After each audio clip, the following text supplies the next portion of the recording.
Well, there's a line I never expected anyone to say a second time. And no, I'm not telling you where I heard it before.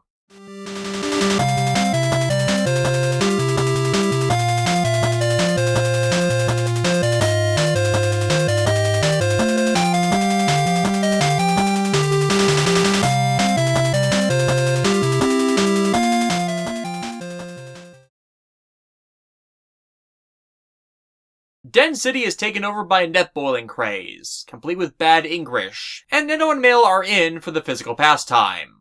And unlike most sports I rather dislike, I actually really enjoy bowling. Seriously, it was how I gained half my PE credits in college, primarily because it was one of the few gym classes available that didn't require a mile-long hike, yes, seriously, up a hill to my college's gym complex that would take half an hour of people's day just to get there if they didn't have a car. Which I did not at the time. Plus, why I actually do enjoy it is a purely skill-driven game, not requiring a minimum physical aptitude to be able to not be bad at it, beyond one being able to lift the bowling balls. You just need to figure out how to best position your body and movements to send the ball out to strike out the pins, and how you best adapt to each bowling lane's defects to achieve those strikes. And y'all know me, I am a complete sucker for striker packs. This plot brings us the return of Higure, who happens to win tickets for bowling time. Since the alleys are so busy with the current craze, they've had to start employing a scheduling system to accommodate all the players.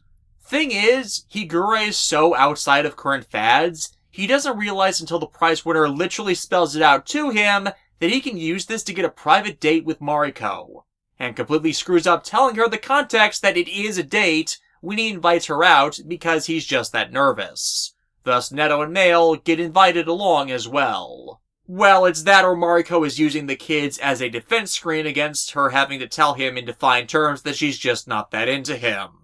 Though, as a third option, you could also have Mariko potentially shipping Neto and Male and taking advantage of this to turn it into a double date. I'm not discounting that option. And yeah, net bowling isn't just a because it's the future thing. The Navis are in on it too, with the introduction of Bowlman on the servers of the bowling alley. He's actually a mostly benign Navi, at least until Shademan, his benefactor, and a dark chip get involved, as Bowlman just wants to perfect his perfect game, but Shademan sending him the dark chip causes him to be corrupted and run rampant.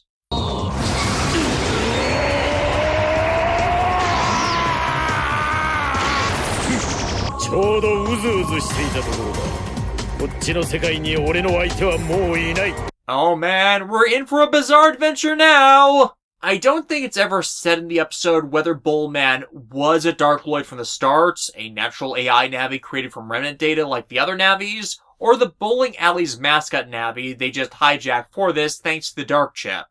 I kind of lead into the last interpretation, considering both his design being rather specific for this, and the fact that, well, it leaves open an interpretation I like, in that the Darkloid faction isn't made up of just naturally created AIs, but Navis that have left their operators due to the corruption of dark chips making them addicted to them, and thus willing to do whatever they can to get their fix and thus join the Darkloids faction.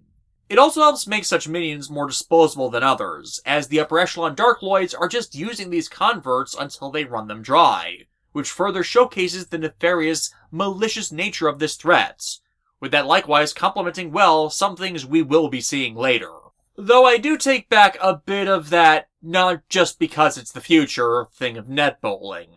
The thing about this is the players wear special gloves that project a soft light hologram of the bowling ball, which the pins interact with. This allows even players with minimum physical capability to be more in on the game, and makes it safer in the alleys thanks to not having those things thrown around where they could accidentally hurt others if the player doesn't know what they're doing, or they throw the ball badly. Yeah, I don't know if any of my audience has ever been in a bowling alley when an accident like that happens. I have, and it is not pretty. But as Higure is, well, a nerd, and not a jock, he panics when he's up to bat, Numberman thinking that he could tweak the bowling program so Higure could play on easy mode, and resultantly a Navi who's all about diligence to perfect their game, who is under the influence of a dark chip. Yeah, they are not happy to see that, and that results in them going on the attack. His programming twisted to believe that Higurei's lack of sportsmanship must be true of all humans, and they must be punished for that.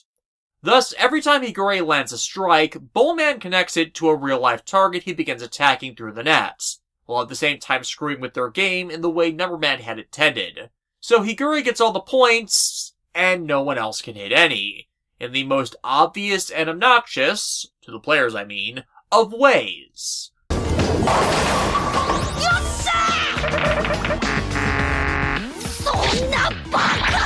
Numberman, though, eventually alerts everyone to the Darkloid, and also Higurei's cheating, so they can come and rescue him from being used as a giant pin for the corrupted Bowlman's amusement. After that, it's a matter of dealing with Bowlman's pin missiles, which is handled with use of the series' first use of the battleship version of Roll Soul, as it's the only one Netto has at the moment with its healing abilities. But that just gets the Darkloid's benefactor to approve use of a dimensional area, leading to things shifting to the cross-fusion front, and to something else the series could have handled better. See, I know the point of why they didn't was because they wanted to treat cross-fusion Rockman as its own separate thing, distaffed from the standard form system, as it's technically Netto's transformation, and that's why the design for the form is different. And the form represents Rockman's bond with his operator and not anyone else. But would it not have been cool if they used the soul forms alongside the synchro chips all season?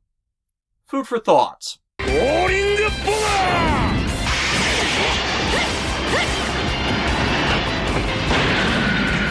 Yeah, probably would have been better had the benefactor created a larger dimensional area than this so Bowlman could utilize his attacks better. And because he doesn't have the range he needs, well, Netto's close enough to him to turn his attacks back on him. いや、まだだ。ボーリングボーマー。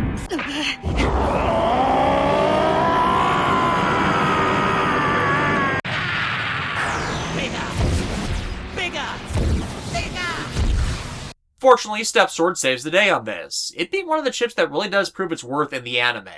Bowlman's overcommitment to this attack leaving him wide open, and allowing Netto to score his first deletion of a member, forced or no, of the Darkloid forces. Meaning overall, this day's been a win, at least for those who played fair. Though even Higurei is not at a total loss, as Mariko has decided to give Higurei a second chance at a date, with Mail and Netto dragged along with them again. The wrap-up. We have sports cliché, because of course. We have cheaters never plan things out, to Higurei and Numberman attempting to cheat at a game even nerds with no muscle mass enjoy, and at a game where the tools are now literally weightless as their soft light holograms. How do you screw this up, dude? This episode's alright, with the overall story improved by the possibility that Bowlman wasn't a nefarious villain until Shademan gave him the Dark Chip, which plays into later parts of the arc about Dark Chip corruption. It's a casual, fun watch with not much to gripe about, as filler episodes between more important arc episodes should be.